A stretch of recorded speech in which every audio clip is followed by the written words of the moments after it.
Welcome to Magai maths class. நம்ம என்ன பார்க்க போகிறோம்னா 6ஆம் வகுப்பு 3ஆம் பருவம் சமச்சீர்தன்மையில் எடுத்துக்காட்டு 4.9 தான் பார்க்க போகிறோம்.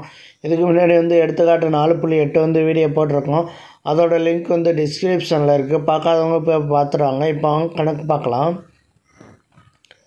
எடுத்துக்காட்டு 4.9 கொடுக்கப்பட்டுள்ள படத்தில் உள்ள வண்ண பகுதியை முதலில் L என்ற கோட்டை பொறுத்தும் பிறகு M என்ற கோட்டை பொறுத்தும் எதிரொலிப்பு செய்க. கொடுக்கப்பட்டுள்ள படத்தில் வண்ணப்பகுதி இருக்குல்ல, அதில் முதல் L என்ற கோட்டை பொறுத்து வரையணும். அடுத்து M என்ற கோட்டை பொறுத்து வரைய சொல்லியிருக்காங்க. இந்த கொடுத்துருக்காங்க ஒரு படம். இதை L என்ற கோடுனா இந்த கிடைமட்டமாக உள்ள கோடு. அந்த கிடைமட்டமாக உள்ள கோட்டுக்கு நம்ம எதிரொலிப்பு செய்யணும். அப்படியே அந்த படத்தை இங்கே வரையணும். இதுதான் L என்ற கோட்டை பொறுத்து நம்ம படம் வரைகிறது.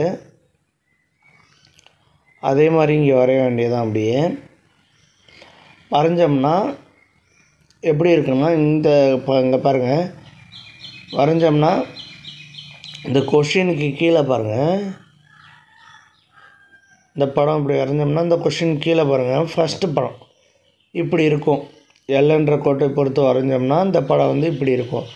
அடுத்து M என்ற கோட்டை பொறுத்து எதிரொலிப்பு செய்க. எம்ங்கிற கோடு செங்குத்தாக இருக்குது. செங்குத்தாக இருக்கப்ப இதுக்கு ஆப்போசிட்டில் எப்படி இருக்கும்? இந்த ரெண்டாவது படம் தான். இப்படி வரைஞ்சோம்னா இந்த ரெண்டாவது படம் தான் வரும். அதோட ஆப்போசிட்டில் இருக்கிறது இந்த சைடு இப்படி வரைஞ்சோம்னா இந்த படம் தான் வரும். ஓகேவா?